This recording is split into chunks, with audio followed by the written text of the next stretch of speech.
I am, I think you can tell by my face, completely and utterly delighted to have classicist, stand-up comedian, broadcaster, and best-selling writer of fiction, non-fiction, and children's books as well, Natalie. Is that I right? mean, not for a while though. Not for When a the Great while. Escape came out 15 years ago, so that is, I think yeah, it's still it's been part a of the while. bio. Yeah, well, my mum is she's really on your side because people always overlook it. They're like, oh, so you've written this book and this book, and children, but we don't mention. My mum's like, no, I like that one. It's got a brave cat in it.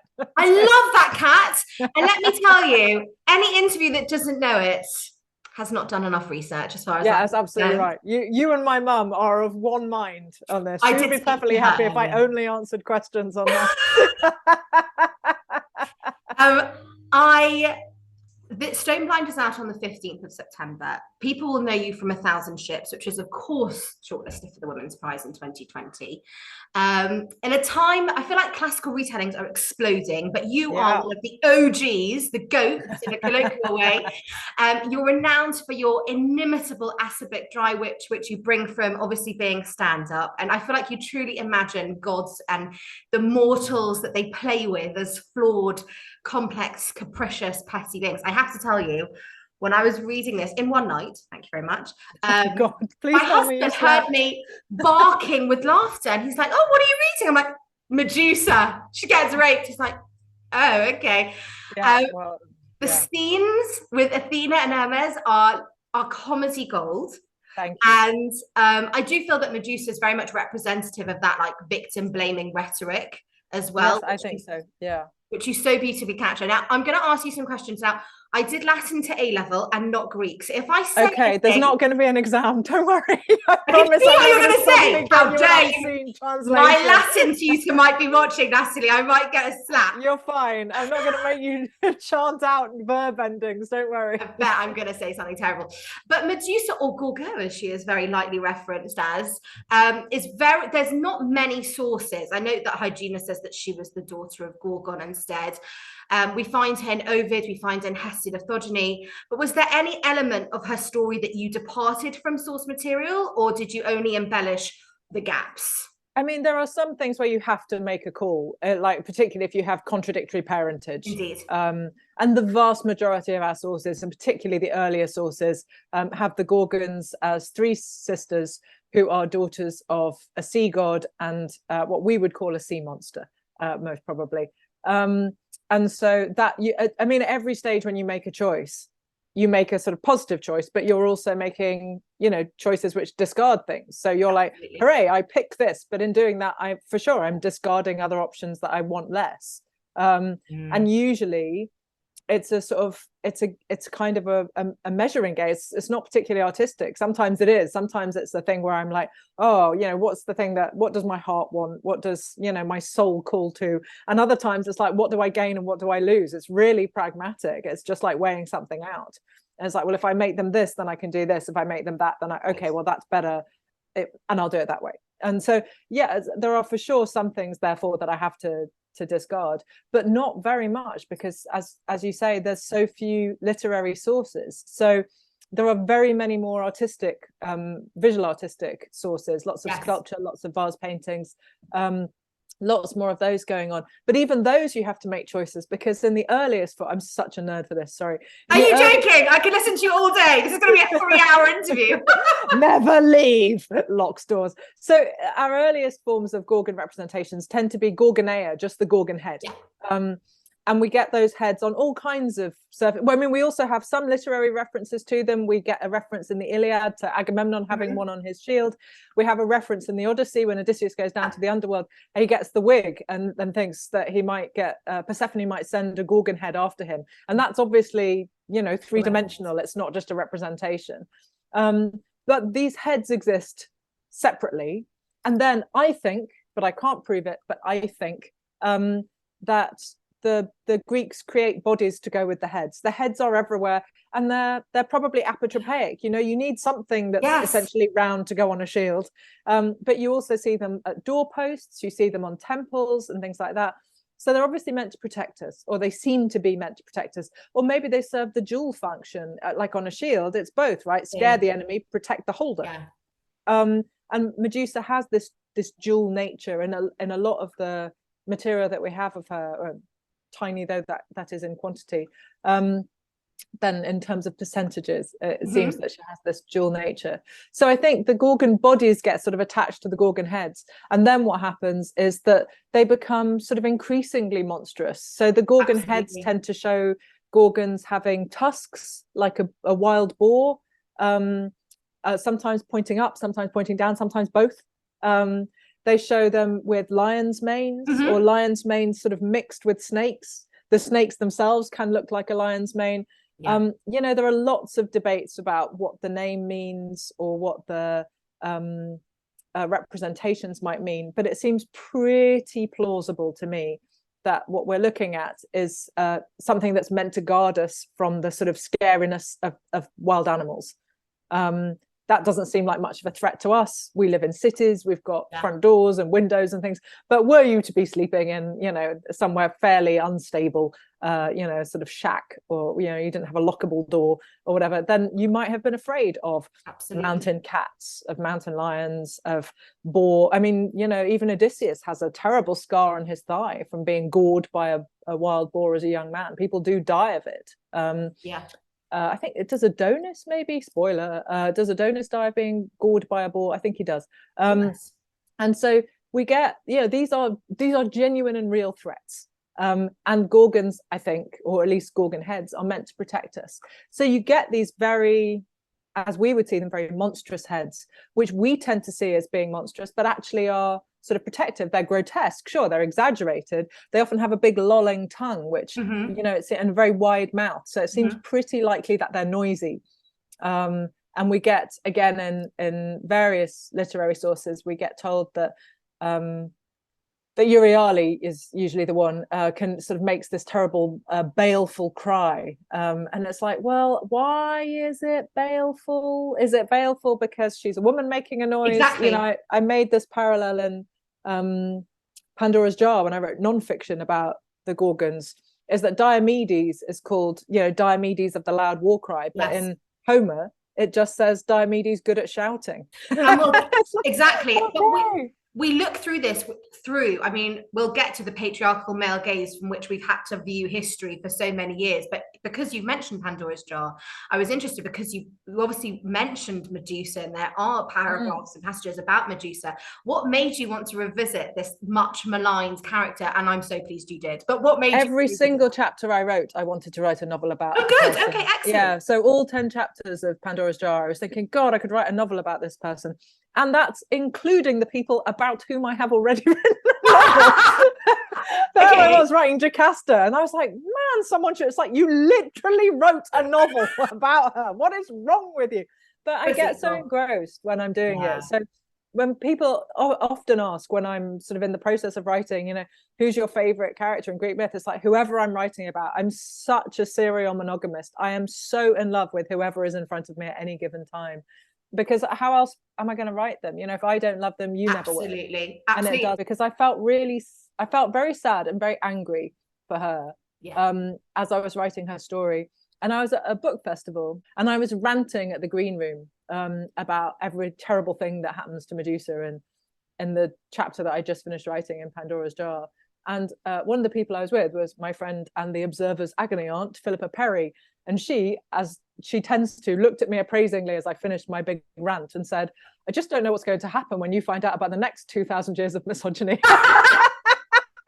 And I was like, wow, that was an excellent point. And I thought, I feel so strongly for her that I owe her more words than I've given her. And as I said, I mean, I felt that while I was writing all of the women of Pandora, but it didn't go away with Medusa. It just stayed kind of concurrently with the others as I went on. I think you feel that rage though, because for anyone watching who's thinking, oh, I might order this is the most beautiful and lyrical and vivid, evocative read about the tale of a girl who is raped by Poseidon in the Temple of Athena and then punished for being the victim. Yeah, she is the first monstered rape victim. Exactly. Rape survivor, depending on which term you prefer. I realised that people have chosen survivor's both. Probably right.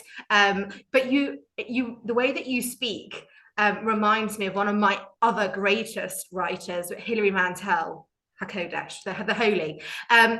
Because when she talks about writing Wolf Hall, she says that they were the ghosts that lived with her for years, just walking the halls of her home. Yeah, but they keep you company. You can't underestimate this. I wrote this. This is my lockdown novel. I know it doesn't look like it because it has this huge, expansive set. It really actually does. It's, you know, so it's set across the, and I'm using the phrase Greek world as in a very broad sense, the world the Greeks imagine, because it takes you as far away as Ethiopia. And Greek Ethiopia, I have to say, bears only partial resemblance to contemporary Ethiopia because their geography, you know, they didn't really have maps in the time of the Bronze Age. So a lot of, if you look at a map that some people have brilliantly made them of what like Herodotus thinks Africa looks like, it's like, wow, I thought I was bad at geography, but no, it turns out I'm in fact no worse than Herodotus, and he's really good at things. So exactly. not at geography. And some of the locations are fictional or fictitious, I suppose. Some of them are more mythical than others. You know, some of them I just chose. Some of them, like sometimes I chose a location for a scene to happen because I wanted it, rather than because there was no existing place that this part of the story was attached to already. So it has this huge kind of geographic expanse, but the whole thing was written when almost from December to like May we were locked down, and I finished the first draft in September. So yeah, so I mean, this book, to me, when I read the audiobook a couple of months ago, and when I read it and thought about it then, I was like, this book feels, I'm so lonely. You can hear it. I'm like, it's like I can't see my family, so I've just invented myself a new one. What a family. Well, that is just fine. I'm like, is it weird that I gave them big teeth? No, I don't think so. I think it's fine. I think it's just fine. but actually, it's so interesting because it's such a rich tapestry. And what I love that you do, there are a few things that I will ask you about. But one of the things is that people tend to just zero in on one character, which you said that you've done, and you have.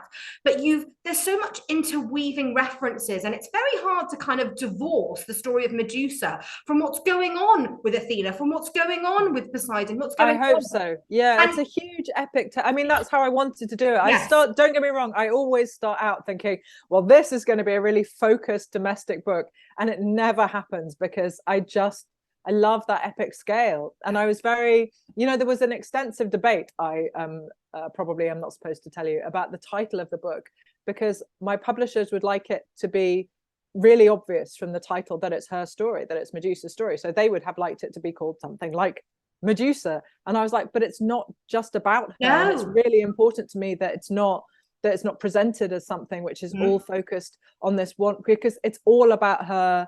It's all about her context. It really bothers me that we tend to see Medusa as being devoid of context. We don't think of it. We think of her in Clash of the Titans from whatever that is, 1981, I think, where she's, a lone monster living in a cave, preying on men who come to try and kill her. And she's armed, with a bow and arrow. And it's like, well, no, that's not. No. She is a daughter. She is a sister. She is a friend. She cares. And it's like, to me, their story is one of sisters who cherish and nurture each other. And I don't have a sister, but I am a sister. And so I don't know if I can say this because I don't know if this will go out before or after he sees it, but this book is dedicated to my brother, and that's why. He doesn't know. It's a surprise, and he'll never find out because he never reads my books. They've got no spaceships and no dragons. He couldn't care less. So ideally a dragon driving a spaceship, frankly, or a T-Rex would be his. Come on, the bit sci-fi. He'll never know. But yeah, I dedicated this book to my brother because to me, it's all really about siblings. It very much is. You've got so many iterations of siblings, and they are so real. Now, I do have a sister, and when you were talking about the Gorgons and how they looked after Medusa when she just appears on the beach, and I really felt that it very much reflected the layered elements of siblinghood and family. But one thing that I loved as well was that you transformed, in my eyes, Perseus from being this, hero of men to this hapless child, and you ask, can you really be feeling sorry for him? He's a bit bloodthirsty, doesn't know what he's doing. And there's a line, there is no battle to be had between an armed man and a sleeping girl. Did you always see Perseus as that hapless fool almost? No, I didn't. I saw him as being quite cruel, because in lots of versions of his story he is. In Ovid's, which is by far the longest narrative version in the Metamorphoses that survives to us, he's incredibly cruel. And I don't want to give away the latter parts of the book, so I won't go into any detail about how cruel he is in Ovid, because I obviously, as is the way with me, have nicked loads of stuff from Ovid in terms of plot. Always steal from the genius. That's my philosophy. Also, Natalie, I mean, this has been written before. This is just a read. I mean, it's not exactly like you're pretending. This is my entirely created story. Yeah, I think I've invented something marvelous, and you're going to be so impressed. Yeah, no, fair point. And so he's usually presented as being a sort of ruthless hero, and that's something that we might find a bit off-putting, but the Greeks and the Romans very probably wouldn't have. You know, Theseus is presented similarly, and he too can be incredibly cruel. And although we do see ancient authors questioning some of that, so Plutarch, I think, at one point says of Theseus, you know, he was really terrible with women. You know, he had, I can't remember the exact phrase he uses. It's like he had lots of marriages, you know, relationships with women that started badly and ended worse. But we don't talk about those. But none of them are good. Look at Odysseus leaving Penelope behind for like however many years, then coming back. And I mean, at least with Odysseus and Penelope, you feel they have that homophrosyne thing where they are like-minded. It's very different from the reunion of, say, Agamemnon and Clytemnestra, where they come back, and if you're watching or reading Aeschylus's Agamemnon, you're like, dude, have you met her? Have you met her before? Because she is not buying what you're selling, and that you are buying what she is selling, honestly, is both going to result in your early death, spoiler alert, but also, how are you so dim? How are you so dim? And so I think the temptation to write Perseus as, I mean, he's not quite stupid, but he's stupid in the company he keeps, because he's surrounded by gods. And it seems to me the most interesting thing, or at least the thing that I found most interesting about Perseus, was that he was so helpless and at the same time so powerful, because he is the son of Zeus, he has a sort of constant supply of gods helping him out. The Hesperides help him, Hades helps him, Hermes helps him, Athene helps him, because Zeus helps him, even Poseidon helps him insofar as he doesn't, you know, take his body from the box that he and his mother end up thrown out to sea on. And so he has this constant stream of gods assisting him because his father is Zeus. And it's like, well, that is a sign for the Greeks of just how important a sort of, demigod he is. But if you flip it the other way and look at it the other way, it's like, well, how helpless is this guy? He can't do anything without like 25 gods coming in and helping him out. And relative to, say, Hercules, who has to do quite a lot more under quite a lot more adversity, because Hera is constantly kind of persecuting him. It seemed to me that it would be just too tempting to write him as a helpless brat. He does come across as stupid, but I think generally, I don't think that he is stupid. He is just surrounded by gods who can't possibly understand the way he approaches the world, not least because they've absolutely no interest in understanding it. And so those scenes they're the closest thing to a kind of clash of cultures that the novel has, I think, because they're negotiating the same physical space in such different ways that the idea that they could ever find any kind of common ground is ludicrous. But the thing is that for him that's a problem, and for them, I'm not sure they've even noticed it. It's like asking me why I don't really understand how an ant is moving across the pavement in front of me. It's like I can just about see it's there. I'll probably make the effort not to tread on it because I'm vegetarian and I would feel bad, but in all honesty, I don't think very much about the ant, and I for sure don't think about how the ant is thinking about me. And so that's the sort of power structure. That's such a lovely comparison of gods to mortals, and how Zeus, when Athena approaches him, your son is doing this, like, oh, which one? Like, oh, okay, really? Yeah, because how's he going to care? They live for such a short time versus a deity who's immortal. It's going to feel like a blink to you. How much do we care? It's like, Flying Ant Day, all the ants fly, and then the next day they're all dead. And how many tears did we shed for them? None at all, because how could we? It's a very good point, but you do write with a tenderness and empathy about the sisters, and actually also about, Perseus's mother. And it's so interesting to juxtapose his bloodthirstiness with his feelings for his mother. But the female gods are also very distinct in their lack of empathy, which might, as you say, be because, mortals live for but a second of their existence. Do you think that because we've had to learn history, as we've said before, through this like very patriarchal gaze, that these stories can ever move beyond that? So I felt that's almost part of what you achieve with Stoneblind, which, by the way, no offense to the publishers, but is a perfect title because it can also relate to Perseus being blind to the power of the stone. You know what I mean? Like Stoneblind, that's what he was. I do know. Loved it. Thank you. I really like. I mean, and also, of course, it's a small homage to my very favorite, or one of my very favorite Tom Waits songs, Stoneblind. Ah, yes. Blind Love is what it's called, but he sings Stoneblind Love all the way Yes. through the chorus, and it just every time, God, he gets me. But I don't know what you want from me. I'm always here for a bit of Tom Waits. I think all the gods are completely impervious, really, to any kind of human suffering. It's like the smallest notch on their radar if they feel like they should be paying attention because it's their offspring or whatever. But I think it's unusual to find that total lack of concern in female characters. And the first time I'd kind of tried writing that was probably the Eris chapter, the Strife chapter in A Thousand Ships, and she is both thick and utterly malevolent and completely unself-aware.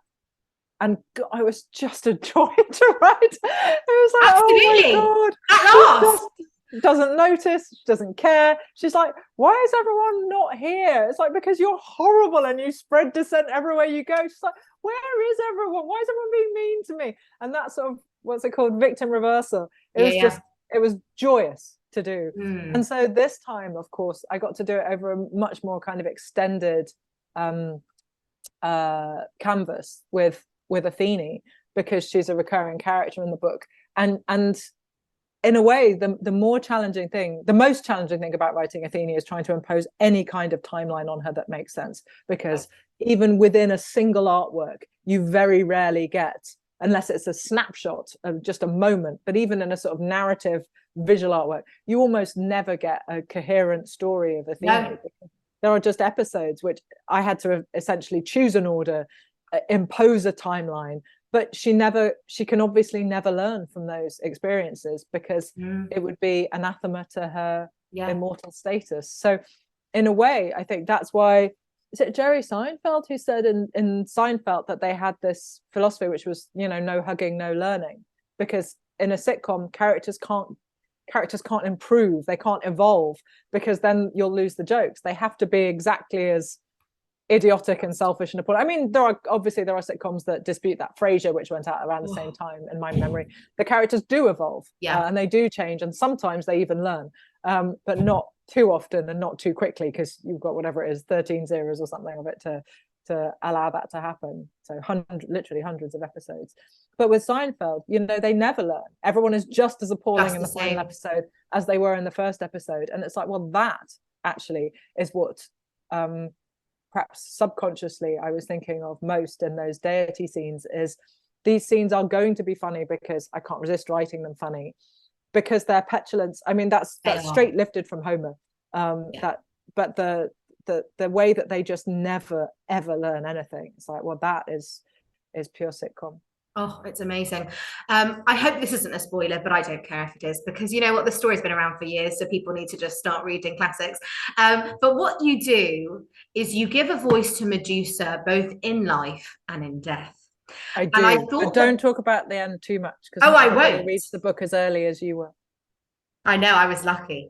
But I wanted to ask you, was that always the plan, or did you have a structure in mind that then changed? No, I always have a structure in mind, and she was always due to be at the start of the book, and then to recur through the book, and then she was always going to. It was always going to be the case that at least some of this book would be narrated by a severed head, and I had decided on that as soon as I decided to write the book. Pretty well. I was certainly within the same day, probably within the same minute of making the decision. It's like, well, how would I ever resist that? Absolutely. And then there was that really cool moment where Margaret Atwood tweeted about it, and that was the thing that she picked up on it, and I was like, oh, Margaret Atwood likes it. It was a good idea.